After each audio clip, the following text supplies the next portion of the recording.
Bharat was never a nation. Nehru ने 14 अगस्त के भाषण में भी कहा था, India is a nation in the making.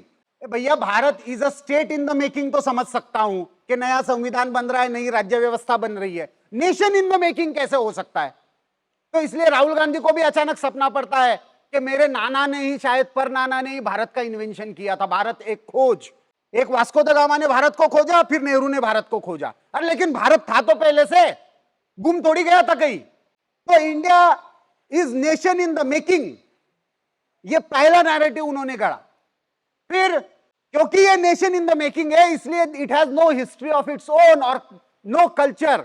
Bharat is a composite culture, we are a multicultural nation. उनके लिए कल्चर का मतलब भाषा है, कल्चर का मतलब केवल पहनावा है, कल्चर उससे थोड़े डिफाइन होता है। संस्कृति जिसको कहते हैं, सम सम करोति इति संस्कृति, जो आपको सम और असम, सत्य और असत्य, इसके बारे में सही गलत का विचार करने की क्षमता देते हैं, उसको संस्कृति कहते हैं।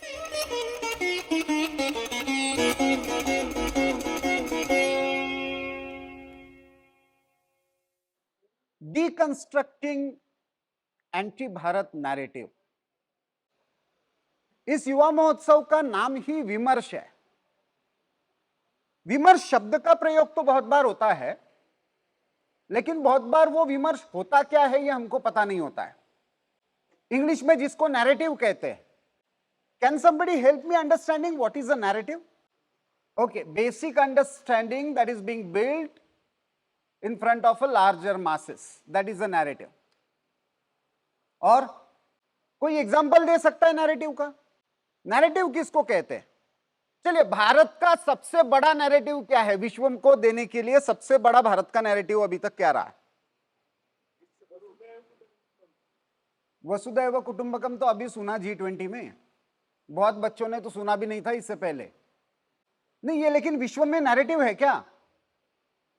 ये प्रस्थापित करना है, लेकिन है क्या? आयुर्वेदा, दो चीजें जो विश्व एक्सेप्ट करता है, एक आध्यात्मिकता और एक Ayurveda. India is a land of spirituality, is a accepted fact. लेकिन कोई भी नैरेटिव जब प्रस्थापित होता है तो उसके पीछे बार बार बताई गई कोई नैरेटिव शब्द आता कहां से है? नरेशन से। नैरेट, नैरेट क्या करते हैं हम? स्टोरी नैरेट करते हैं। भारत की सबसे ग्रैंड स्टोरी क्या है जो विश्व भर में सुनी जाती है? कौन गया था बताने के लिए? वाल्मीकि गए थे क्या कोरिया में रामायण बताने के लिए? लेकिन कोरिया की राजकुमारी कहती है मेरे पूर्वज राम थे। मलेशिया में रामायण का मंचन होता है, थाईलैंड में रामायण का मंचन होता है, वेस्ट इंडीज में थाईलैंड रामायण का मंचन होता है, अफ्रीका में रामायण का मंचन होता है। जब आर्ट ऑफ लिविंग में यहां पे प्रोग्राम किया तो एक साथ 90 देशों के ट्रूप्स आकर रामायण का मंचन कर रहे थे नवरात्रि के समय। वो भारत का ग्रैंड नैरेटिव है। फिर भी बहुत बार यह समस्या आती है कि हम कौन हैं, हम ही खुद भूल जाते हैं हम कौन हैं। ऐसा क्यों होता है? ऐसा क्यों हुआ? इसके लिए कौन से नैरेटिव गढ़े गए? विमर्श तो होता है सत्य की प्रस्थापना, लेकिन बहुत बार नैरेटिव्स ऐसे होते हैं जो असत्य पर ही आधारित होते हैं। तो इसलिए नैरेटिव बिल्डिंग होता क्या है, भारत के प्रति ग्रैंड नैरेटिव्स है क्या, और यदि हमको उनको बदलना है और भारत की दृष्टि से भारत के नैरेटिव खड़े करने हैं तो युवाओं की भूमिका क्या होनी चाहिए? इस दृष्टि से मैं डीकंस्ट्रक्टिंग एंटी भारत नैरेटिव की बात करूंगा। एक ये प्रसिद्ध लेखक होकर गए, कौटिल्य माना जाता है इनको चाइना का, इनका नाम है सुन त्सु। इन्होंने एक पुस्तक लिखी art of war. Art of war में सुन त्सु लिखते हैं, if you know the enemy and no yourself, you need not fear the result of 100 battles. आप अपने आप को जानते हो, आपको आत्मबोध भी है और आपको शत्रुबोध भी है, तो आपको किसी भी युद्ध से डरने की बात नहीं है। लेकिन आप अपने आप को नहीं जानते हो तो हर विजय के पीछे आपकी पराजय होगी। और आप दोनों नहीं जानते हो तो आपकी पराजय निश्चित है। ये एक महिला बैठी हुई है राहुल गांधी के बगल में। जब वो अमेरिका गए थे तो उनके बगल में इनकी एक पिक्चर रिलीज हुई थी। पता है ये कौन है? सुनीता विश्वनाथ। ये बड़ी महत्वपूर्ण महिला है, लेकिन यहां पे बैठे हुए बहुत कम लोगों ने इसका नाम सुना है। भारत के विरोध में, भारत के बाहर जितने नैरेटिव चल रहे हैं उसमें इसकी बड़ी भूमिका है, लेकिन हमको पता ही नहीं है कौन। ये यदि पिक्चर दिखेंगे तो ये एक इकोसिस्टम है, भारत विरोधी जो सारा इकोसिस्टम आज अमेरिका से चलता है, उसमें केंद्र की भूमिका में सुनीता विश्वनाथ है। चाहे वो खलिस्तानी हो, चाहे वो इंडियन अमेरिकन मुस्लिम काउंसिल हो, चाहे वो जॉर्ज सोरोस हो, उसकी ओपन सोसाइटी हो, और खुद ये काम किस फोरम से करती है? सुनीता विश्वनाथ ने एक फोरम एस्टेब्लिश किया हुआ है, हिंदूज फॉर ह्यूमन राइट्स, लेकिन काम सारा भारत विरोधी करती है। सबको पैसा पहुंचाना, भारत की एक घटना को बढ़ा करके भेजना, भारत में कितनी गरीबी है, भारत में कितनी भूखमरी है, एक कोई घटना हो गई तो उसको एम्पलीफाई करके बताना भारत में रोज कितने लोग मर रहे हैं।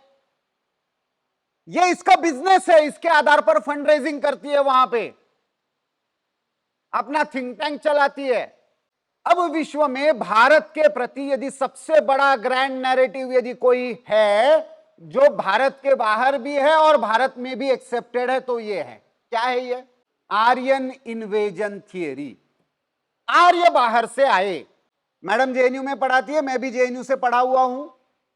उस जेएनयू में प्रोफेसर रोमिला थापर थी, इन्होंने सबसे ज्यादा समय इसके लिए बिताया। हर कोई ये मानकर चल रहा है आर्य बाहर से आए। इसको रिफ्यूट करने वाले सबसे पहले थिंकर थे डॉक्टर बाबा साहब आंबेडकर, जिन्होंने एंथ्रोपोलॉजी के आधार पर यह बताया कि भारत के रहने वाले सारे लोगों का एंथ्रोपोलॉजिकल ओरिजिन एक ही है। और उसके बाद बहुत सारी थ्योरीज आई जिन्होंने इस मिथ को नकार दिया, लेकिन फिर भी हमारे जहन में बैठा हुआ है आर्य कोई बाहर से आए। अच्छा, मजे की बात यह है, पूरे दुनिया का कोई भी ओरिजिनल रिकॉर्ड कहीं पे भी यह नहीं बताता कि बाहर से तो आए। कोई तो यह क्लेम करे कि हमारे यहां से गए। ना ईरान कहता है, ना यूरोप कहता है, ना अफ्रीका कहता है। जब बाहर से कोई क्लेम नहीं कर रहा है तो आए कहां से? लेकिन एक रेशियल थ्योरी गढ़ी गई और उसके पीछे एक बड़ा षड्यंत्र था जो आज की भारत की सारी समस्या के मूल में है। North versus south, Delhi versus north east, Jammu Kashmir की प्रताड़नात्मकता, खालिस्तान का आंदोलन, सारी समस्याओं को, भारत की जाति की समस्या, भारत के मूल निवासी के नाम पर, आदिवासी के नाम पर चलने वाले आंदोलन, सारी चीजें आप देख लीजिए तो उसके मूल में एक ग्रैंड नैरेटिव ब्रिटिशों ने खड़ा किया 1828 के बाद, जिसको आर्यन इन्वेजन थियरी कहा जाता है। क्योंकि वो सब लोग यूरोप से जो निकले थे वो किसी ना किसी को इन्वेड करने के लिए गए थे और उन्होंने वहां की सभ्यता को नष्ट किया था, तो अपने चश्मे से उन्होंने भारत का भी वर्णन किया कि भारत में भी ऐसा ही हुआ होगा। तो बेसिकली कोई भी नैरेटिव बिल्ड करना है तो उसकी 4 स्टेजेस होती है। पहली होती है आइडियोलॉजिकल ऑब्जेक्टिव्स, इसलिए क्या प्रस्तावित करने के लिए नैरेटिव गढ़ना है। दूसरा, constructs based on selective references, कोई तथ्य हाफ उठा लो और उसके आधार पर बड़ी थियरी गढ़ दो। वेदों में आया, पुराणों में आया, महाभारत में आया, आर्य शब्द सब जगह पे आया, लेकिन आर्य के विरोध में कहीं पे भी द्रविड़ शब्द नहीं आया। क्यों नहीं आया? द्रविड़ शब्द का प्रयोग एक ही संदर्भ में आया है, वो है दिशा के संदर्भ में, डायरेक्शन। तो साउथ ऑफ विंध्यास, इनको द्रविड़ कहा गया। आर्य वर्सेस द्रविड़ कभी भी नहीं रहा, आर्य वर्सेस असुर रहा। तो आर्य गुणवाचक था या स्थानवाचक था?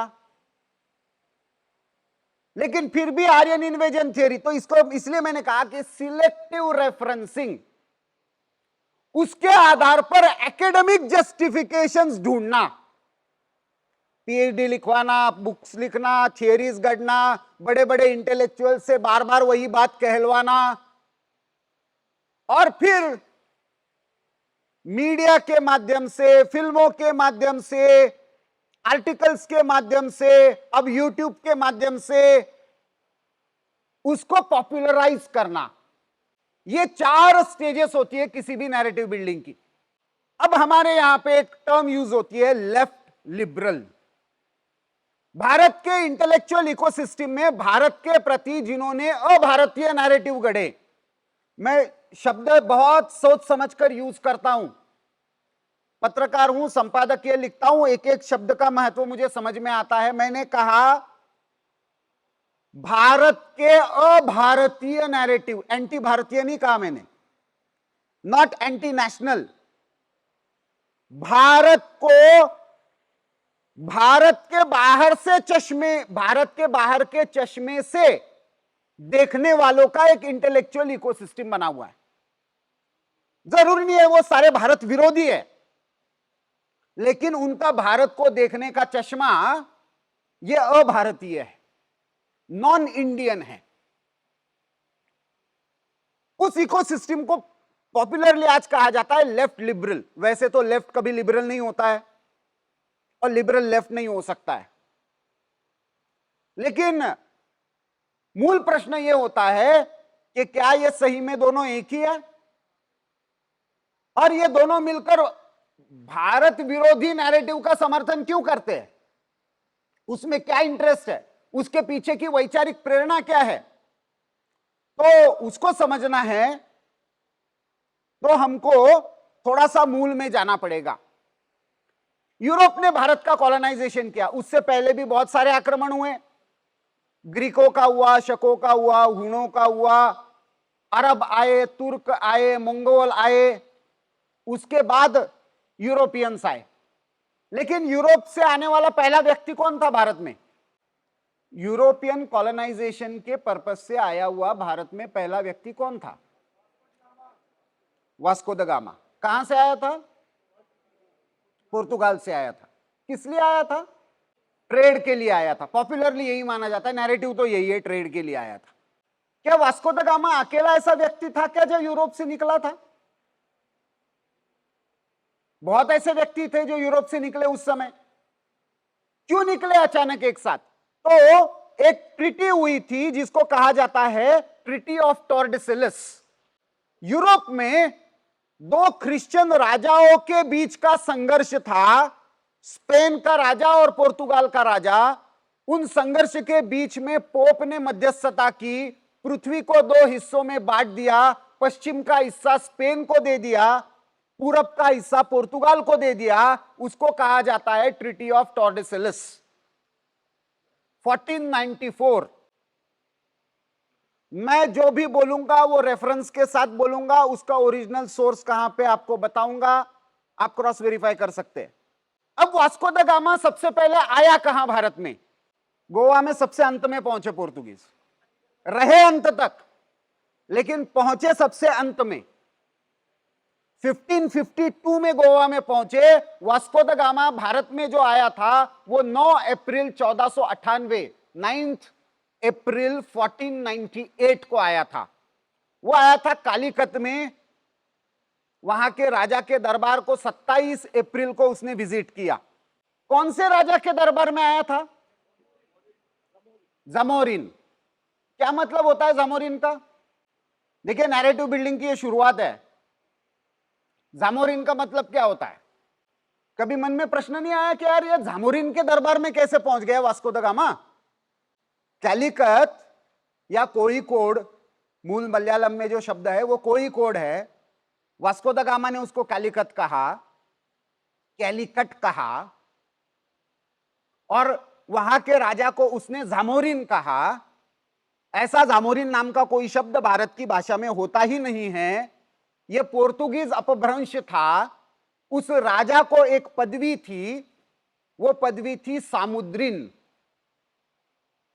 अब हमको तो पढ़ाया गया कि ब्रिटिशों ने हमको नेवी सिखाई, ब्रिटिशों के कारण यहां पे जहाज आए, लेकिन ये राजा था जिसको पदवी ही थी सामुद्रिन। सामुद्रिन मतलब समुद्र की रक्षा करने वाला, समुद्र पर टैक्स कलेक्ट करने वाला। इसलिए ग्रीक और चीनी व्यापारी, अरब व्यापारी इसको कहते थे सामुद्रिन। ये राजा था, उसका नाम था मानविक्रमा, जिसका नाम कभी बताया नहीं गया इतिहास के पुस्तकों ने हमें। तो वो सामुद्री वास्को द गामा के कारण बन गया जामोरिन, और एनसीईआरटी हमको पढ़ाती है जामोरिन। अब मजे की बात सुनिए इसके आगे की। ये वास्को द गामा ने अपनी डायरी लिख के रखी है, मेरी बात मत सुनिए। मैं तो एक सामान्य पत्रकार हूं, ब्रांडेड हूं, संघी हूं, लेकिन वास्को द गामा भाई साहब खुद लिख रहे हैं।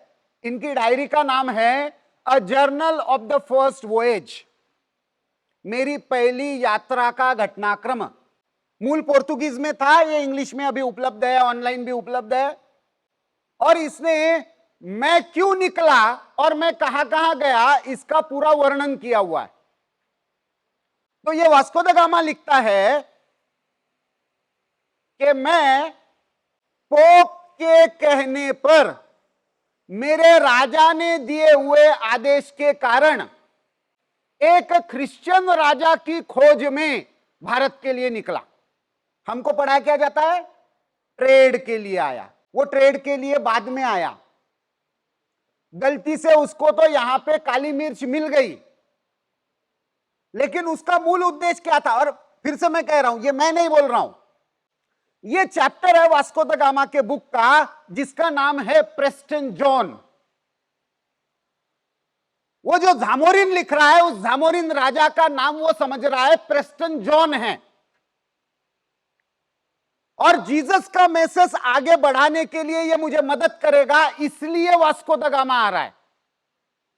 हमारे लिए समस्या क्या हो गई है पता है, बाहर से हुए सारे आक्रमणों को हमने इस तरह से, हमारे इंटेलेक्चुअल ने व्हाइट वॉश कर दिया है कि हमको समझ में ही नहीं आता पक्का कौन कब आया था और किस लिए आया था।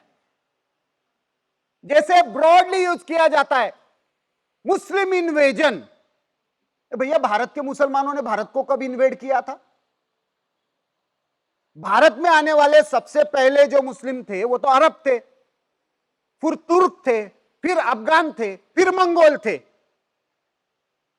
भारत के मुसलमान तो उस आक्रमणों का विक्टिम रहे, जिनका जोर जबरदस्ती से मतांतरण किया गया, जिनके पूर्वजों को मारा गया, जिन्होंने आक्रमण किया वो ये भारत के मुस्लिम है ही नहीं। ये तो मूल यही के है। वास्को द गामा के संदर्भ में भी उसका उद्देश्य एक था, उससे पहले क्रिश्चियनिटी नहीं थी ऐसा नहीं था। उस केरल में सीरियन क्रिश्चियंस थे, जिनको सीरियन क्रिश्चियन कहा जाता है, लेकिन वो चर्च के द्वारा नहीं संचालित थे। उनके चर्च भी मंदिरों की तरह ही बने थे। वहां पे वास्को द गामा खुद लिखता है, वहां पे देवकी और कृष्ण की मूर्ति लगी हुई है, मैं मदर मेरी और जीसस समझकर उसकी पूजा करने लगा। वो खुद लिखता है। हमको ओरिजिनल सोर्स पढ़ना नहीं है, और उसके कारण यूरोपियन इतिहासकारों ने हमको जो पढ़ाया उसको हमने इतिहास मान लिया। और इसलिए history writing is the most contested subject of independent India. अब मैंने जैसे कहा कि वास्को द गामा अकेला नहीं निकला था। मेरा आपको निवेदन है, ये मैप है ना, रोज दिन में एक बार जरूर देखिए। और क्यों देखिए मैं समझाऊंगा आपको, या ये प्रेजेंटेशन पूरा होने तक आपको समझ में आ जाएगा।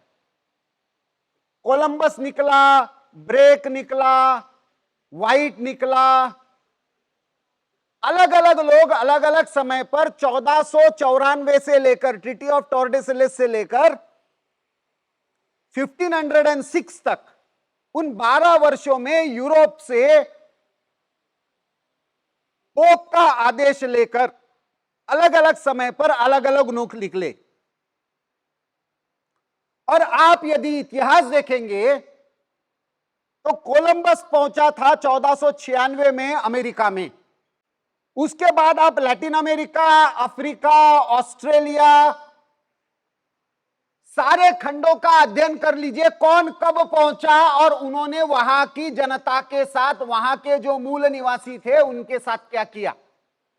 अमेरिका तो आज का अमेरिका था नहीं, वहां पे रेड इंडियंस रहते थे, उनकी भी अलग अलग भाषाएं थी, अलग अलग देवताएं थी, अलग अलग कल्चर था।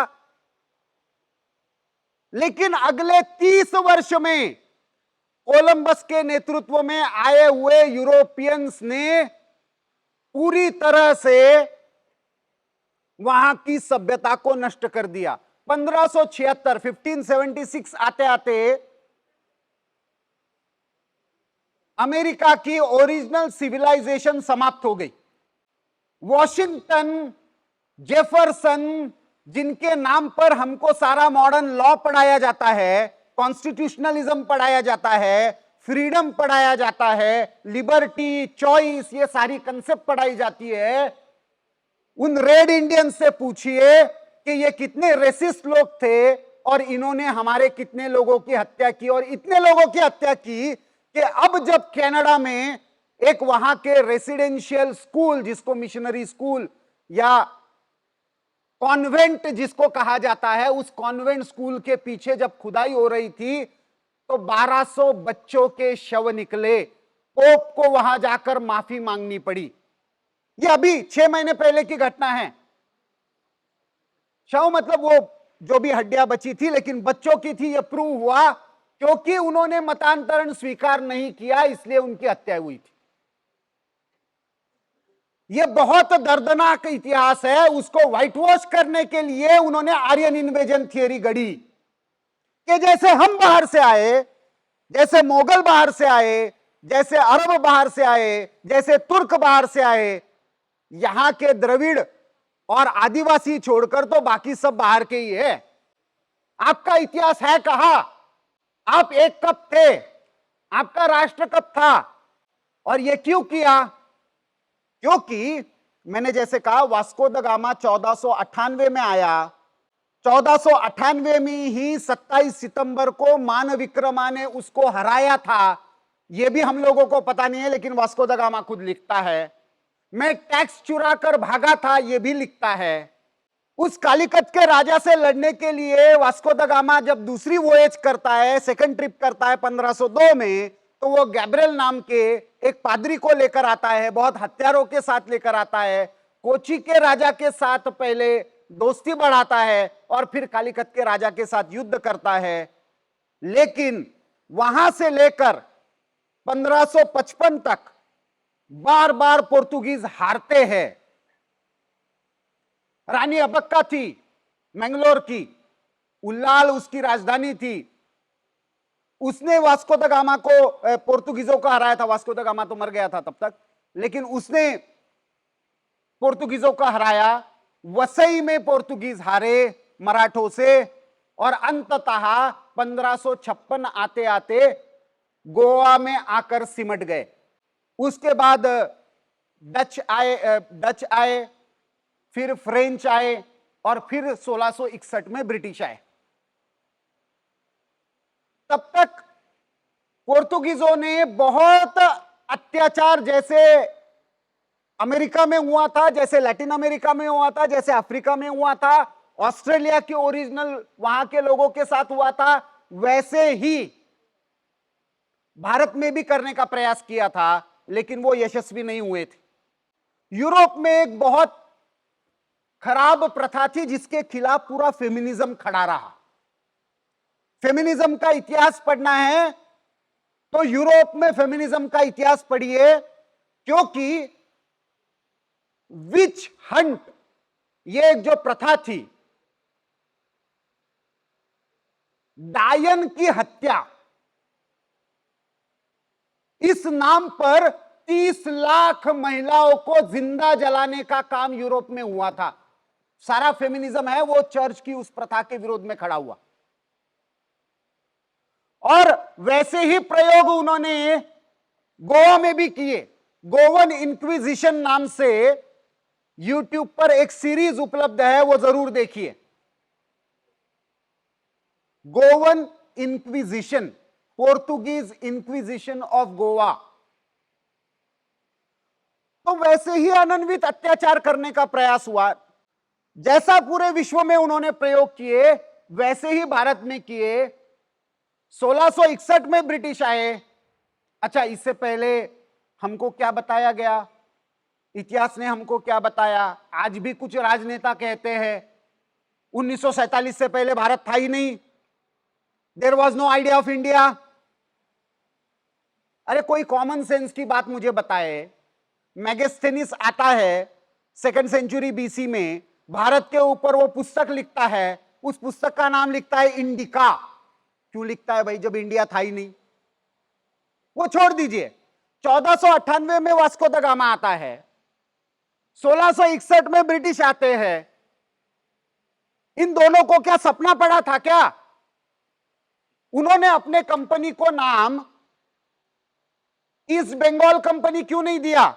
ईस्ट कैलिकट कंपनी क्यों नहीं दिया? ईस्ट इंडिया कंपनी क्यों दिया? जब इंडिया था ही नहीं। उनको पता था, भारत के इंटेलेक्चुअल्स को आज भी पता नहीं है कि भारत पहले से था। तो ये जो कंस्ट्रक्ट हुआ है उसके मूल में ब्रिटिशों का यह फ्रस्ट्रेशन है कि पूरे विश्व में हम गए, यूरोप के लोग गए, जहां जहां गए वहां की सभ्यता को हमने नष्ट किया और हमारे विचार, हमारी सभ्यता प्रस्थापित की। ये भारत के लोगों में क्या ऐसा खास है कि 1498 में पोर्तुगीज आए, हम 1661 में आए, 1750 प्लासी की लड़ाई तक हमारा 1757 तक प्रभुत्व प्रस्थापित हो गया, लेकिन फिर भी भारत भारत बना हुआ है। हम इनकी सभ्यता का कुछ बिगाड़ नहीं पाए। यह प्रश्न उनके मन में था और इसके कारण 1784 से ब्रिटिशों ने एक विशेष प्रोजेक्ट शुरू किया। 1798 में उसके आधार पर भारत की सारे एजुकेशन सिस्टम का, भारत की सोसाइटी का, भारत की रीति रिवाज, परंपरा, रिलीजियस प्रैक्टिसेस, सोसाइटी, इन सब का डॉक्यूमेंटेशन करना शुरू किया। आचार्य धर्मपाल बहुत बड़े गांधीयन होकर गए। उन्होंने 5 पुस्तकों की श्रृंखला लिखी है, मस्ट रीड, सारे युवाओं के लिए मस्ट रीड कैटेगरी है। एक पहली पुस्तक है उनकी ब्यूटीफुल ट्री, भारत की शिक्षा व्यवस्था ब्रिटिश आने से पहले कैसे थी, इसके संबंध में बहुत अच्छा डॉक्यूमेंटेशन ब्रिटिशों के डॉक्यूमेंट्स पर आधारित आचार्य धर्मपाल जी ने किया है, ब्यूटीफुल ट्री नाम से।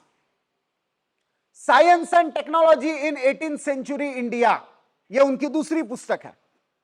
ये 2 भी पुस्तक आप पढ़ लिए तो आपकी आंखें खुल जाएगी कि हम भारत के बारे में क्या सोचते हैं, क्या पढ़ते हैं और एक्चुअल भारत क्या था। देखिए, आक्रमण तो उससे पहले भी हो रहे थे, लेकिन वो फिजिकल आक्रमण थे। उसने भारत का नुकसान जरूर किया, कुछ लोग मर गए, कुछ लोगों का मत परिवर्तन हुआ, कुछ मंदिर टूट गए, लेकिन भारत के लोगों के मन में गुलामी की भावना उसके कारण नहीं थी। भारत का समाज बार बार इन आक्रमणों के विरोध में लड़ता रहा, इकट्ठा होकर लड़ा, अलग अलग लड़ा, लेकिन लड़ता रहा।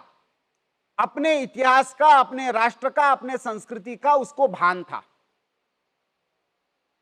लेकिन ये जो यूरोपियन आक्रमण हुआ और खास करके ब्रिटिशों का आक्रमण हुआ, उसने क्या किया, तो भारत को मेंटली एंड इंटेलेक्चुअली कॉलोनाइज किया।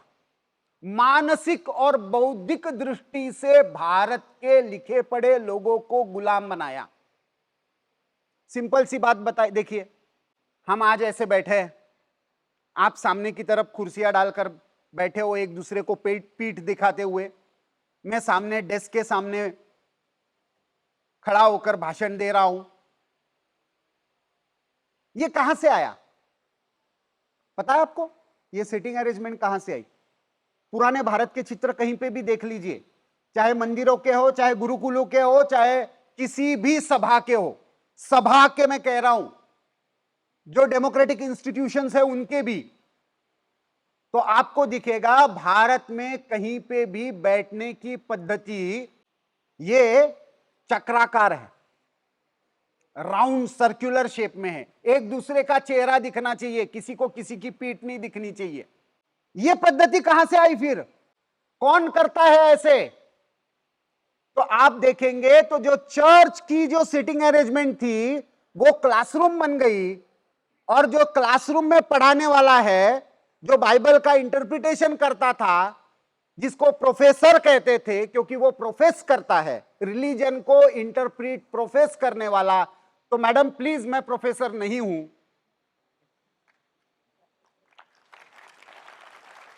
नहीं मैं लिटरली नहीं हूं क्योंकि मैं पत्रकार हूं, लेकिन हमको आज ये बैठने में भी कुछ नहीं लगता और अपने आप को गौरवपूर्ण तरीके से, अरे मुझे आचार्य कहते हो, शर्म नहीं आती? मैं बैकवर्ड हूं क्या? ऐसा मैं प्रोफेसर हूं? अरे भाई, आचार्य वो होता है जो अपने आचरण से अपने विद्यार्थियों को सिखाता है, और प्रोफेसर वो होता है जो पुस्तक पढ़कर अपने रिलीजन को प्रोफेस करता है। कौन श्रेष्ठ है? लेकिन इंटेलेक्चुअली हमने स्वीकार कर लिया professor is greater, Acharya is backward.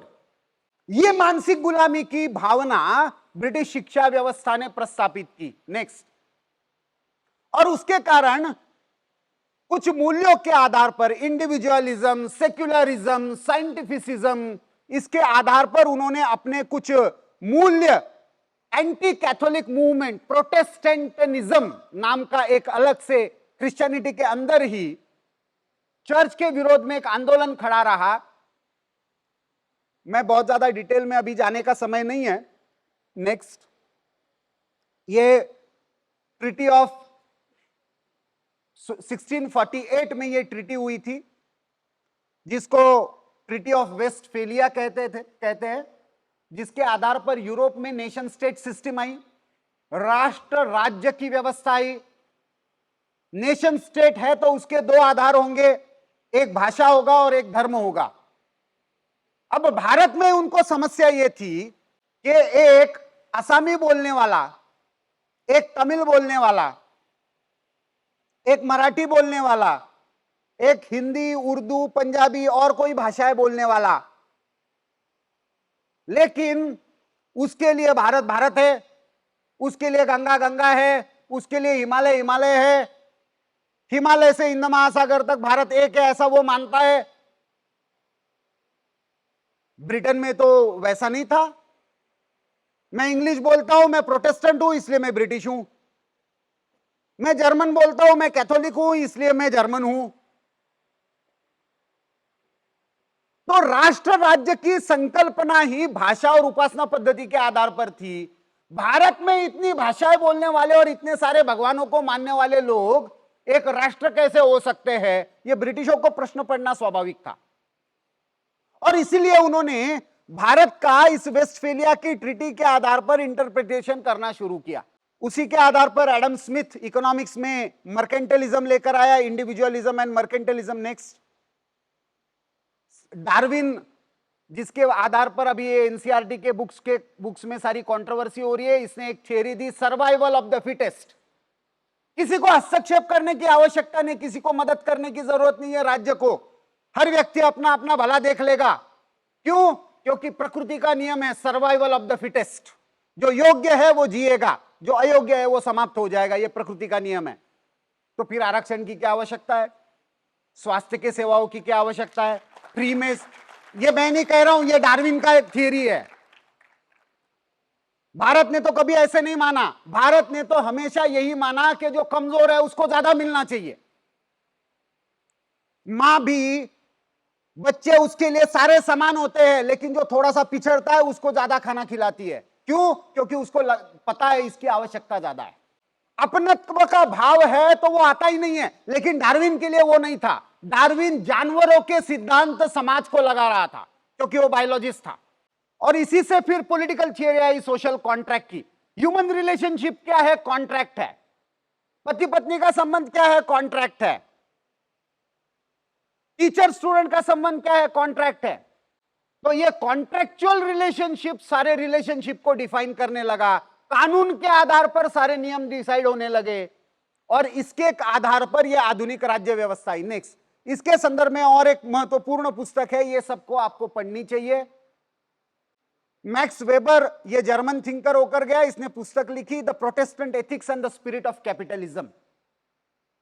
ये जो सारा पूंजीवादी विचार विकसित हुआ, उसके पीछे प्रोटेस्टेंट एथिक्स कैसे थे, इसका पहला विश्लेषण वेबर करता है। नेक्स्ट, इसके आधार पर इनविजिबल हैंड ऑफ मार्केट की थियरी आई, जिसमें हम आज जी रहे हैं। कि कौन डिसाइड करेगा सही है या गलत है? मार्केट डिसाइड करेगा। Demand and supply will decide आपको पेप्सी पीनी है या नहीं पीनी है, आवश्यक है या नहीं है। जैसे पेप्सी नहीं पी रहे तो मर रहे थे, कोक नहीं पी रहे थे तो कोई स्टंट नहीं कर पाता था। लेकिन अब कंसेप्चुअली आपकी मेंटल स्पेस को उस मार्केट ने ऑक्यूपाई कर लिया है, वो आपके चॉइसेस डिफाइन कर रहा है, आप नहीं अपने चॉइसेस डिफाइन कर रहे। ये भी नैरेटिव है, और इसके आधार पर एंटी भारत नैरेटिव का पूरा खाका गढ़ा गया। पहला, creating sense of subjugation through self oblivion, आत्मविस्मृति। आत्मविस्मृति के आधार पर भारतीय मानस में गुलामी की भावना उत्पन्न करना, यह ब्रिटिश सारे प्रोजेक्ट का मूल उद्देश्य था। क्योंकि हम इनको डायरेक्ट गुलाम नहीं बना सकते, तो पहले हमको इनको इंटेलेक्चुअली गुलाम बनाना पड़ेगा। Colonial education, laws and distortion of history were the instruments of this subjugation. कानून, शिक्षा और इतिहास का विभत्सकरण। एक शब्द आया, माइथोलॉजी। रामायण क्या है? माइथोलॉजी है। पुराण क्या है? माइथोलॉजी है। महाभारत क्या है? माइथोलॉजी है। ग्रीक क्या है? माइथोलॉजी है। यही क्यों माइथोलॉजी है? बाकी का माइथोलॉजी क्यों नहीं है? मार्क्स ने जो कहा वो माइथोलॉजी क्यों नहीं है? बाइबल में कहा वो माइथोलॉजी क्यों नहीं है? कभी अपने मन में प्रश्न तो भी आता है क्या? इसका कारण यह है कि यूरोप पहली सेंचुरी से, मतलब जीसस और चर्च आने के बाद की ही कालगणना को मानता है। तो जो वहां से रिकॉर्डेड है वो हिस्ट्री है, उससे पहले की माइथोलॉजी है। माइथोलॉजी आया कहां से? मिथ से। मिथ्या है, इसलिए वो माइथोलॉजी है। तो रामायण मिथ्या है, ये गवर्नमेंट ने सुप्रीम कोर्ट में कहा तो गलत क्या कहा? राम सेतु मिथ्या है, ये गवर्नमेंट ने कोर्ट में कहा तो क्या गलत कहा? क्योंकि वो चश्मा वही है, नेहरूयन सेक्युलरिज्म का चश्मा वही है जो भारत के तथ्यों को यूरोप के चश्मे से देखता है। और इसलिए पहली सेंचुरी के पहले का सारा मिथ लगता है। अब तो राखी गढ़ी का उत्खनन हो गया, 8500 साल तक तो साइंटिस्ट पहुंच गए कि भारत में जीवन था, संस्कृति थी, सभ्यता थी। लेकिन फिर भी वैचारिक जगत में, इंटेलेक्चुअल स्पेस में अभी भी लोग स्वीकार करने को तैयार नहीं। English educated intellectuals accepted and propagated these as progressive thoughts. Sanskrit dead language है, इंग्लिश में बोलना प्रोग्रेसिव है, धोती पहनता है तो रिग्रेसिव है, साड़ी पहनती है तो रिग्रेसिव है, स्कर्ट पहनती है तो प्रोग्रेसिव है। कोई पहनावे पर प्रोग्रेसिव होता है क्या? या थॉट से प्रोग्रेसिव होता है? भाषा पर होता है क्या? जिस भाषा ने आयुर्वेद दिया, जिस भाषा ने पूरा के पूरी संहिताओं को सूत्रबद्ध रखा, वो भाषा रिग्रेसिव हो गई। मतलब मैं विद्यार्थियों को तो हमेशा पूछता हूं कि ये यूरोप वालों ने आधुनिकता, सो कॉल्ड मॉडर्निटी, कौन सा सबसे पहला प्रश्न पूछा था मॉडर्निटी का यूरोप में 15वीं सेंचुरी में? गैलीलियो ने, कोपरनिकस ने, ब्रूनो ने क्या प्रश्न पूछा था? कुछ प्रश्न पूछा था जिसके जहां से माना जाता है कि इंडिविजुअल लिबर्टी, साइंटिफिसिज्म, रैशनैलिटी, मॉडर्निटी शुरू हुई। क्या पूछ रहा था गैलीलियो? पृथ्वी गोल है या सपाट है? पृथ्वी सूर्य के इर्द गिर्द घूम रही है या सूर्य पृथ्वी के इर्द गिर्द घूम रहा है? यह क्रिटिकल क्वेश्चन था, first question of modernity in Europe. क्योंकि चर्च बाइबल के आधार पर यह इंटरप्रेट कर रहा था कि पृथ्वी सपाट है और सूर्य जो है वो पृथ्वी के इर्द गिर्द घूम रहा है। गैलीलियो ने उसको चैलेंज किया, फिर ब्रूनो ने उसको चैलेंज किया, कोपरनिकस ने इसको चैलेंज किया। एक को फांसी की सजा हुई, एक को विषप्राशन करना पड़ा, एक को जेल में जाना पड़ा। और वहां से यह प्रोटेस्टेंटनिज्म के विरोध में प्रोटेस्ट करने वाले, इसलिए प्रोटेस्टेंटनिज्म वहां से शुरू हुआ कि हम बाइबल को तो मानते हैं, हम जीसस को तो मानते हैं, लेकिन हम चर्च को नहीं मानेंगे। और यह मॉडर्निटी का पहला क्वेश्चन कि जो कोई भी पुस्तकों के आधार पर कुछ भी बता रहा हो, मैं अपने रैशनैलिटी के आधार पर उसको क्वेश्चन करूंगी। महिला दुय्यम है, एडम की पसली से ईव निकली, एडम के एंटरटेनमेंट के लिए ईव निकली। सारा फेमिनिज्म तो यहां से निकला है, वो कोई मनुस्मृति के आधार पर थोड़ी फेमिनिज्म निकला है, वो तो चर्च के इंटरप्रिटेशन के आधार पर निकला।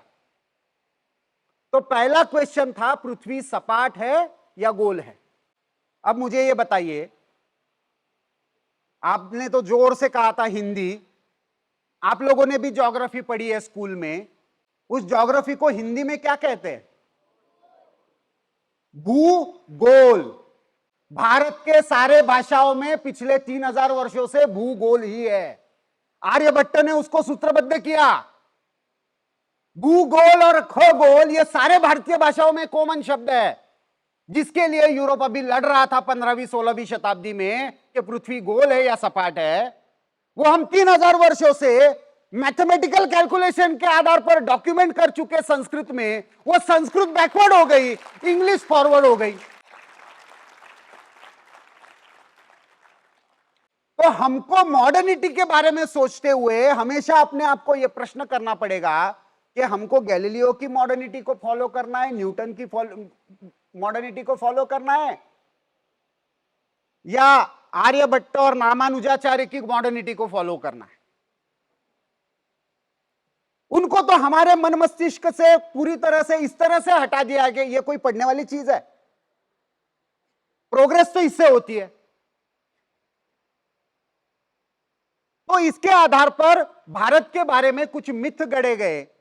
उन मिथ्स के बारे में उन्होंने क्या गढ़े और हमारे क्या होने चाहिए। Bharat was never a nation. Nehru ने 14 अगस्त के भाषण में भी कहा था, India is a nation in the making. भैया, Bharat is a state in the making तो समझ सकता हूं कि नया संविधान बन रहा है, नई राज्य व्यवस्था बन रही है। नेशन इन द मेकिंग कैसे हो सकता है?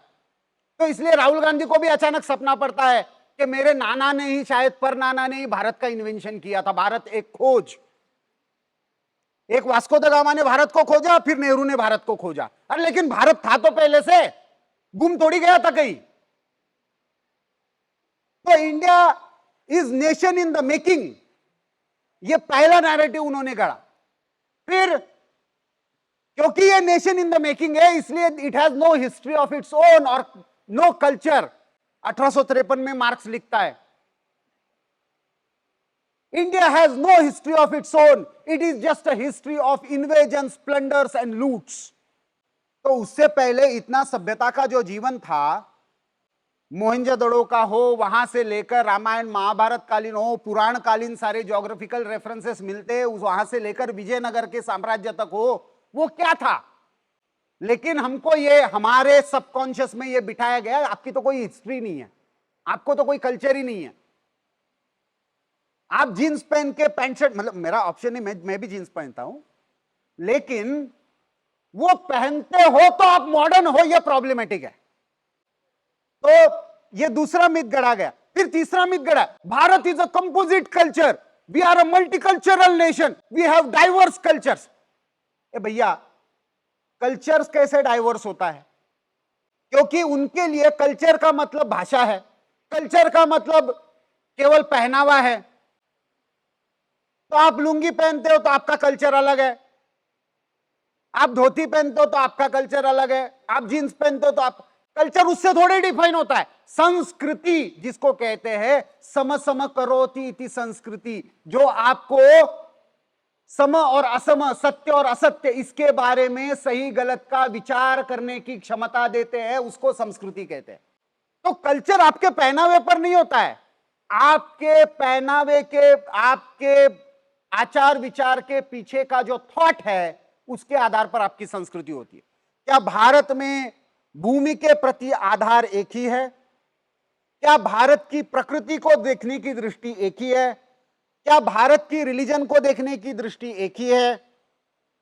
सिंपल सा एक एक्सपेरिमेंट कीजिए। आप में से भी बहुत सारे अलग अलग भाषाओं में, अलग अलग प्रांतों से, अलग अलग राज्यों से आए हुए लोग होंगे। उन हर राज्य में अपने अपने नाम से सेलिब्रेट होने वाले तीज त्योहार होंगे। भारत जितने नववर्ष पूरे विश्व में कोई देश नहीं मनाता, लेकिन अनपढ़ व्यक्ति को आप पूछ लीजिए कि आप नया वर्ष क्यों मनाते हो, तो वो आपको दो तीन कॉमन चीजें भारत में हर भाषा में बताएगा।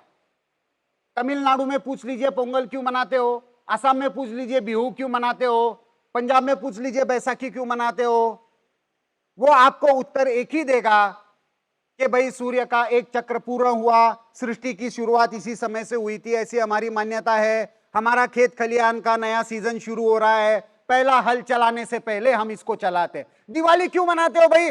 हमारा एक सीजन समाप्त हुआ, माल बाजार में चला गया, उसका पैसा हाथ में आ गया, आज हम अभी ये हमारा स्लैक सीजन है, राम जी आए उसके साथ अयोध्या में। ये कहानी जरूर जुड़ी हुई है, लेकिन उसके साथ एक प्रकृति का चक्र जुड़ा हुआ है। अनपढ़ व्यक्ति आपको बताएगा, इंग्लिश पढ़ा वाला बताएगा, अरे these are just fashions, myths, environmental protection करना है, ये दिवाली और होली जो है ना, ये एंटी एनवायरमेंट फेस्टिवल्स। अरे भैया वो प्रकृति के साथ जुड़े हुए फेस्टिवल्स है, एंटी एनवायरमेंट कैसे हो सकते हैं? लेकिन उसके पीछे का साइंस हमने भुला दिया। तो हमेशा मैं ये पूछता हूं कि is India really have diverse cultures और we have a unique culture that celebrates diversity? हम विविधता का उत्सव मनाने वाली समान संस्कृति है।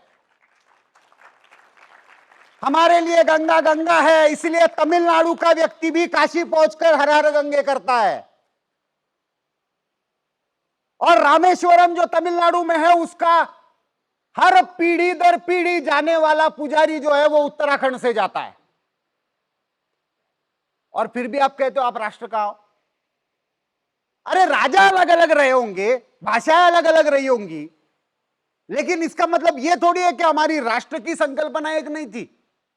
लेकिन हमको यह पढ़ा गया। आर्यन इन्वेजन की हमने चर्चा कर ली। Hindus are successors of Aryans and that's why they are oppressors and they are also colonizers like in other invaders. Dravidian and scheduled tribes are different nation because they are the original inhabitants of this land. Dharma and religion, state and nation are coterminants. Sanskrit is a dead language. There was no culture before arrival of British. There was no science, technology, no education, only religious education limited to Brahmins. अब वो इतना बड़ा document करके गया, ऑंगस medicine नाम का एक British economist, economic history of millennia नाम से उसने पुस्तक लिखी। हर प्रदेश में ओरिजिनल सोर्सेज जाकर पूरे विश्व में जाकर वो घूमा, और उसने ये लिखा कि पहली शताब्दी से लेकर 16वीं शताब्दी तक, 17वीं शताब्दी के मध्य तक पूरे विश्व में 50% का वर्ल्ड जीडीपी का शेयर केवल दो ही सभ्यताओं के बीच में रहा, एक भारत और दूसरा चाइना। आज फिर से हम उसको रिक्लेम कर रहे हैं। कभी भारत का 25% रहा, कभी चाइना का 25% रहा, कभी भारत 30-32% तक गया, चाइना 20-22 तक आ गया, लेकिन ब्रिटिश आए तब 23% तक हमारा वर्ल्ड जीडीपी का शेयर था।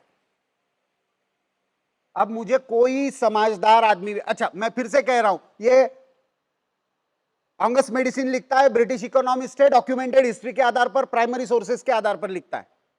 ओईसीडी की वेबसाइट पर वो सारे डॉक्यूमेंट्स उपलब्ध है, आप चेक कर सकते हो। अब मुझे कोई समझदार आदमी ये बताए कि भारत पिछड़ा हुआ था, भारत केवल जातियों में बटा था, किसी को शिक्षा नहीं थी, विज्ञान तंत्रज्ञान नहीं था, कुछ भी आता जाता नहीं था भारत के लोगों को, सब ब्रिटिशों ने ही आकर पढ़ाया। तो हम दुनिया को बेचते क्या थे? 25% का शेयर कहां से आता था? इतना खाना तो बेचते नहीं थे, बल्कि हमारे यहां अन्न बेचा ही नहीं जाता था। हम कॉटन बेचते थे क्योंकि उससे वस्त्र बनते थे। हम सीड्स बेचते थे जिससे ऑयल बनता था। लेकिन भारत का किसान तो अनाज नहीं बेचता था, तिलहन बेचता था। तो बाकी क्या बेचता था? तो भारत में, मैं मेघालय में अभी 6 महीने पहले गया था। चेरापूंजी के पास एक आर्कियोलॉजिकल साइट का एक्सकेवेशन हुआ है। 1500 साल पुरानी आयन की भट्टियां मिली है, जहां पे लोह, पोलाद, मॉडर्न स्टील जिससे बनता है उसका प्रोसेसिंग होता था। यह 1500 साल पुरानी मिली है। बस्तर के जंगलों में जाइए, सबसे ज्यादा पंचधातु की वस्तुएं, मेटलर्जी का मोस्ट एडवांस साइंस पंचधातु माना जाता है। लेकिन बस्तर के जंगलों में रहने वाला जनजाति का व्यक्ति वो उज्जैन तक माल भेजता था। उज्जैन में एक 11वीं शताब्दी का एक एक्सकेवेशन मिला है, इंस्क्रिप्शन है। एक महिला 1100 व्यापारियों का एक कंसोर्शियम चलाती थी और बाली के पुरी के रास्ते बाली तक उस माल का एक्सपोर्ट करती थी। तो ये एक मिथ भारत के बारे में गढ़ा गया। हमको क्या करना है? इसको बदलना है तो हमको क्या करना है? नेक्स्ट, हमको यह प्रश्न अपने आप को पूछना है, is India is a multinational state with composite culture, और Bharat has been a multi state nation with a unique culture? दूसरा प्रश्न पूछना है, is Bharat a multicultural society और society with a multi dimensional culture? Hindu is a religion और Hindu is a civilisation based on the fundamental of spiritual democracy? मैं मानता हूं भारत का यूएसपी कुछ है और भारत के युवाओं को इस पर सबसे ज्यादा बोलना, लिखना, पढ़ना चाहिए। क्योंकि ब्रिटिश लोग अपने आप को कहते हैं हमने दुनिया को क्या दिया? तो हमने पार्लियामेंट्री डेमोक्रेसी दी। फ्रेंच रिवॉल्यूशन हुई तो वो कहते हैं हमने लिबर्टी, इक्वालिटी और जस्टिस की कंसेप्ट दी। अमेरिका वाले कहते हैं America is the land of opportunity, हमने इकोनॉमिक डेमोक्रेसी दी। भारत अकेला ऐसा देश है जो पूरे विश्व को स्पिरिचुअल डेमोक्रेसी की कंसेप्ट दिया है। पूरे दुनिया में कहीं पे भी चले जाइए और मुझे कोई भी ऐसी जगह दिखाइए जहां पे एक से ज्यादा भगवान एक ही पूजा घर में दिखते हो, या उनमें से मैं किसी को नहीं मानता इसलिए मैं अपना नया भगवान उसमें जोड़ देता हूं, या तो फिर मैं यह भी कहता हूं कि भाई मुझे भगवान मानना ही नहीं है, या तो फिर मैं एक को किसी को गुरु ही मान लेता हूं और उसी को अपना भगवान मानता हूं, और यह सब कुछ नहीं चला तो मैं अपने आप को ही भगवान डिक्लेयर कर देता हूं और एक नई दुकान खोल लेता हूं, और फिर भी उसके लिए मुझे कोई मारेगा नहीं, जलाएगा नहीं कि भाई तुमने मेरी भगवान की कंसेप्ट को क्यों नकारा। यह पॉसिबल केवल और केवल भारत में है। Bharat is the land of spiritual democracy. Jerusalem में लड़ाई चल रही है अभी। किस बात की लड़ाई है? सारे अब्राहम के ही वंशज है। एक जेकब को मानते हैं, मोजेस को मानते हैं, एक जीसस को मानते हैं और एक प्रोफेट मोहम्मद को मानते हैं। ये तीनों अब्राहम को मानते हैं, लेकिन को एग्जिस्ट नहीं कर सकते। उस जगह को लेकर लड़ाई किस बात की है? कि मेरा ही सही, मेरे सिवा और कोई नहीं। और भारत की विशेषता क्या है? मेरा भी सही, तेरा भी हो सकता है। That is the difference, that is the spiritual democracy. यह भारत की विशेषता, यह भारत का यूएसपी है। और इसीलिए Hindu view of religion is all embracing, not exclusivist. Bharat में ही केवल इस्लाम में कब्र भी पूजी जाती है, दरगाह भी पूजे जाते हैं, अरबस्तान में नहीं पूजा जाता। भारत में ही केवल कव्वाली गाई जाती है, क्योंकि भजन गाते गाते कव्वाली गाने लगे हैं। अरबस्तान में कव्वाली ये कुफ्र है। गोवा में मैं गया था, वहां पे तो अद्भुत दृश्य देखा, वो शायद पोप को भी चक्कर आ जाएगी, वहां पे जीसस की आरती गा रहे थे। ये केवल भारत में संभव है, क्योंकि हमने ईश्वर के एकत्व को विविधता में साकार होना स्वीकार किया है। इसलिए मैंने बार बार जो कहा ना कि we are not a composite culture, we are a unique culture that celebrates diversity. हम मानते हैं कि मूल एक है, उसका आविष्कार अलग अलग है। अलग अलग भाषाओं में अद्वैत सिद्धांत हो, द्वैत सिद्धांत हो, शैव हो, वैष्णव हो, जैन हो, बौद्ध हो, सिख हो, कोई भी हो, वो मत संप्रदाय कालानुरूप विकसित हुए। तो रसखान भी अपना भाष्य करते करते कब कृष्ण लीला पर चला गया उसको भी नहीं पता चला। तो इसलिए हमको इस मूल को ठीक से समझना, मैं इतिहासकारों को बहुत बार ये चैलेंज कर चुका हूं, आज भी करता हूं, आप लोगों को ये लाइफ का चैलेंज मानकर चलिए। 1940 से पहले कभी भी कहीं पे भी भारत में भाषा के आधार पर युद्ध हुआ हो या भारत के दो समुदाय लड़े हुए हो, ऐसा मुझे इतिहास के संदर्भों में दिखा दीजिए।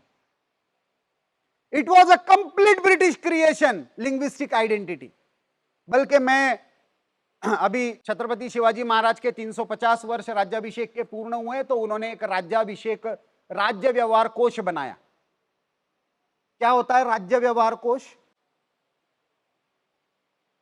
अबे आप हिंदी में बोलो कहते हो और फिर कहते हो समझ में नहीं आता। डिक्शनरी ऑफ गवर्नेंस कहते हैं शुद्ध हिंदी में, उसको कहते हैं राज्य व्यवहार कोश। राज्य कैसे चलेगा उसकी एक ग्लोसरी, एक डिक्शनरी बनवाई शिवाजी महाराज ने, और उसका इंप्लीमेंटेशन करने के लिए वो एक आज्ञा पत्र निकालते, एक order, government order, GO, government order निकालते हैं कि भाई हर 20 मील पर भाषा बदलती है, तो मेरे आदेश सामान्य लोगों को समझ में आए, इसलिए हर 20 मील पर एक ट्रांसलेटर अपॉइंट करो। उतना ही काम है राजा का। भाषा के आधार पर भारत में कोई भी स्टेट नहीं बना। ये तो सारी झमेला ब्रिटिश करके गए और स्वाधीनता के बाद हम उस पर लड़ रहे हैं। बाबा साहब आंबेडकर इसीलिए कह के गए कि one state one language is fine, but is it necessary to have one language one state? क्योंकि उनको यह पता था कि एक भाषा के आधार पर एक राज्य बना तो ये आगे भाषिक आधार पर पृथकात्मकता का, सेसेशनिस्ट मूवमेंट का आधार बनेगा, अलग राष्ट्रीयता का आधार बनेगा। हम तमिल है इसलिए अलग है, हम तेलुगु है इसलिए अलग है, हम मराठी है इसलिए अलग है, ये भाषिक आधार पर बनेगा। 2-3 मराठी भाषिक स्टेट रहे, 2-3 तमिल भाषिक रहे तो फर्क नहीं पड़ेगा। तो भारत की दृष्टि ये common Motherland, common culture and को एग्जिस्टेंस ऑफ डाइवर्स फेथ्स, इन 3 आधार पर भारत की मूलभूत संकल्पना रही। द आइडिया ऑफ भारत इन 3 आधार पर रहा है: समान मातृभूमि,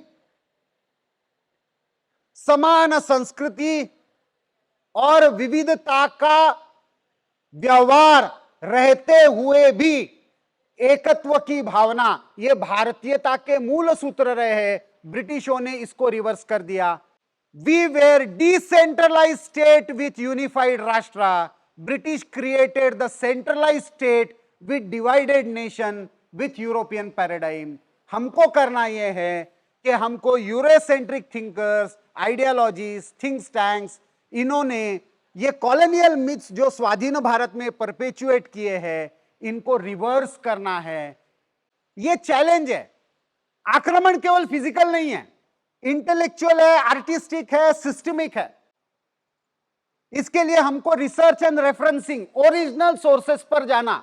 मैंने आज जो आपको बताया उसमें से एक भी सोर्स ये सेकेंडरी नहीं है। वास्को द गामा की बुक है तो ओरिजिनल है, धर्मपाल जी का मैंने रेफरेंस दिया तो वो सारे ओरिजिनल ब्रिटिश सोर्सेस के आधार पर है। इंस्टीट्यूशनलाइजेशन ऑफ डिस्कोर्स, आपके जो भी इकोसिस्टम है उसमें इसको इंस्टीट्यूशनलाइज करना। पॉपुलराइजेशन थ्रू स्टोरीज, इसको अलग अलग माध्यमों से, आप छोटा वीडियो बना रहे हो, आप स्टोरीज बता रहे हो, हर एक के माध्यम से इसको पॉपुलराइज करना। Next, deconstruct, demolish, develop and disseminate. ये सूत्र, हमको ब्रिटिश कॉलोनियल मिथ्स को डिकंस्ट्रक्ट करना है, फिर डेमोलिश करना है, भारत की दृष्टि से डिस्कोर्स डेवलप करना है और फिर डिसेमिनेट करना है। ये पैरेलली करने वाली प्रोसेस है। हमको डीकॉलोनाइज भी होना है, हमको रीनेशनलाइज भी होना है, हमको गुलामी से मुक्ति भी पानी है, लेकिन हमारी राष्ट्रीय दृष्टि को पुनर्स्थापित भी करना है। क्यों? ये सब किस लिए करना है? क्या होता है ब्रिटिशों के चश्मे से हमने देखा, हम तो विभाजित होंगे, आपस में संघर्ष करते रहेंगे, हमारे मन में हीनता की भावना रहेगी, ये तो सारे है ही, लेकिन हम व्यक्ति के रूप में भी, राष्ट्र के रूप में भी हमारी जो भूमिका है उसको निभा नहीं पाएंगे। क्योंकि स्वामी विवेकानंद जैसे कहकर गए कि every nation has a message to deliver, a mission to fulfil, a destiny to reach, the mission of India has been to guide humanity. क्या ऐसी खास बात थी कि एक देश का प्रधानमंत्री एक प्रस्ताव रखता है, 177 कंट्रीज उसको को प्रपोज करते हैं और बाकी पूरी दुनिया उसको यूनानिमसली मान लेती है। World international day for yoga का प्रस्ताव यूनाइटेड नेशंस का पहला ऐसा प्रस्ताव था जो सर्वसहमति से 177 देशों ने प्रपोज किया हुआ प्रस्ताव। आइडिया भारत की थी, लेकिन प्रपोज 177 कंट्रीज ने किया और यूनानिमसली पारित हुआ। जब 2015 21 जून को पूरा विश्व सूर्य के सामने नतमस्तक होकर योगा कर रहा था, तो उस दिन भारत को फिर से विश्व गुरु बनने की प्रक्रिया शुरू हो गई थी। लेकिन वो पूरी तब होगी जब विवेकानंद ने बताए हुए इस मिशन को भारत का हर युवा समझेगा कि हमको भारत के मूल में जाना है। भारत केवल रिसर्च का विषय नहीं है, भारत रियलाइजेशन का विषय है। भारत को केवल अध्ययन नहीं करना है, भारत की अनुभूति करना है, और उस अनुभूति के आधार पर वैचारिक जगत में भारत को भारत के नजरिए से, भारत का बिजनेस का मॉडल क्या था, तो मोरबी में जाइए, मुरादाबाद में जाइए, थिरुपुर में जाइए, मैनेजमेंट के लोग जो है वो वहां की केस स्टडीज करवाइए कि क्या ऐसी खास बात थी कि ब्रिटिश आकर गए, सोशलिज्म आकर गया, ग्लोबलाइजेशन आ गया, मुरादाबाद का पीतल क्यों रहा भाई, और तिरपुर का गारमेंट क्यों रहा, मोरबी का सिरेमिक क्यों रहा? इसका उत्तर भारत का युवा ढूंढने की कोशिश करेगा, उसके मूल में जाएगा, तब भारत इकोनॉमिकली भी प्रोग्रेस करेगा और भारत अपने मूल पर भी खड़ा रहेगा। और इसलिए आप सबसे एक विनम्र निवेदन है, भारत की कहानी भारत के अनुभवों के आधार पर, भारत के चश्मे से अपने लिए खोजना और बताना शुरू कीजिए। ये मिथ अपने आप डिकंस्ट्रक्ट हो जाएंगे, अपने आप डेमोलिश हो जाएंगे, और भारत सही मायने में विश्व को, क्योंकि विश्व भारत की तरफ बड़ी अपेक्षा से देख रहा है, मैं सही में बता रहा हूं, वो मोदी की तरफ नहीं देख रहा है, वो किसी पार्टी, किसी आइडियोलॉजी की तरफ नहीं देख रहा है, वो भारत की तरफ देख रहा है। वो भारत की तरफ क्यों देख रहा है? क्योंकि वो समस्या में फंसा हुआ है। पर्यावरण की रक्षा होती है तो आर्थिक विकास रुकता है, आर्थिक विकास करते हैं तो पर्यावरण खराब होता है। महिला विरुद्ध पुरुष के संघर्ष में पड़ा हुआ है, मानव विरुद्ध प्रकृति के संघर्ष में पड़ा हुआ है, एक मतपंथ वर्सेस दूसरे मतपंथ में पड़ा हुआ है। ऐसे में कोई रास्ता दिखा सकता है तो भारत दिखा सकता है, यह उनको विश्वास है। प्रश्न यह है कि हमको विश्वास है क्या? मैं चीन में गया था एक ऑफिशियल डेलीगेशन में, कुनमिंग नाम का एक स्थान है, वहां पे एक देवी जैसा मंदिर है। उस मंदिर में दर्शन के लिए गया, बहुत स्पिरिचुअली वाइब्रेंट स्थान है, इसलिए जूते चप्पल बाहर उतारे, अंदर में ध्यान लगाकर बैठा। जब आंख खुली तो मेरे पीछे बहुत बड़ी भीड़ थी, मुझे लगा कोई चीनी पुलिस वगैरह आ गई मुझे पकड़ने के लिए, क्योंकि वहां पे ऐसा पूजा पाठ करना मना है कम्युनिस्ट कंट्री होने के कारण। तो मैंने देखा एक बूढ़ी सी महिला मेरे पीछे खड़ी थी, मैं तुरंत खड़ा हो गया और उनके सामने जब खड़ा रहा, मेरे साथ एक वहां का स्टूडेंट आया हुआ था, मैंने उसको बुलाया, मैंने पूछा उनको कि भाई ये क्या चाहती है। तो उस महिला ने ऐसे हाथ किया और मुझे पूछा, इंदू, चीन में भारत को चीनी भाषा में इंदू कहते हैं। तो मैंने मुंडी हिलाकर केवल हाँ कहा, क्योंकि उनको इंग्लिश नहीं आती थी, मुझे चाइनीज नहीं आती। तो मैंने हाँ कहने के बाद, वो कम से कम 60-65 वर्ष की महिला होगी, उसने तुरंत मेरे पैर छुए। अब उन्होंने मेरे पैर छुए इसलिए मैं भी झुककर उनके पैर छू लिया। और फिर उस लड़के को मैंने बुलाया, मैंने उसको कहा कि please tell her that in our culture elderly people don't touch the feet of younger people. बड़े बुजुर्ग लोग जो है वो उनसे कम उम्र वाले के पैर नहीं छूते, और महिला तो बिल्कुल ही नहीं छूती। तो उसने उसको चाइनीज में बताया, उस लड़के ने। तो वो महिला उसको कहती है कि उनको बताओ कि मुझे ये पता है, मुझे ये पता है कि छोटों के पैर नहीं छूते, मुझे ये भी पता है कि बड़ी महिला है तो वो तो बिल्कुल ही नहीं छूती, लेकिन उनको ये कहो कि मैंने उनके पैर नहीं छुए हैं जिस धरती ने पूरे विश्व को धर्म और धम्म सिखाया, उस धरती से वो आए हैं, इसलिए उस धरती को मैंने छुआ है। ये भारत के प्रति चीन जैसे देश में रहने वाली महिला की भावना है। आज भारत योग यदि पूरी दुनिया में सबसे ज्यादा पॉपुलर कहीं हो रहा है तो वो चीन में हो रहा है। चीनी कम्युनिस्ट पार्टी भी उससे बड़े सदमे में है। हमको भारत के इस पोटेंशियल को समझना है। ये केवल इकोनॉमिक नहीं है, केवल टेक्नोलॉजिकल नहीं है। भारत का रियल पोटेंशियल भारत की आइडिया में है, भारत की इस एकत्व को रखते हुए विविधता का उत्सव मनाने की संकल्पना में है।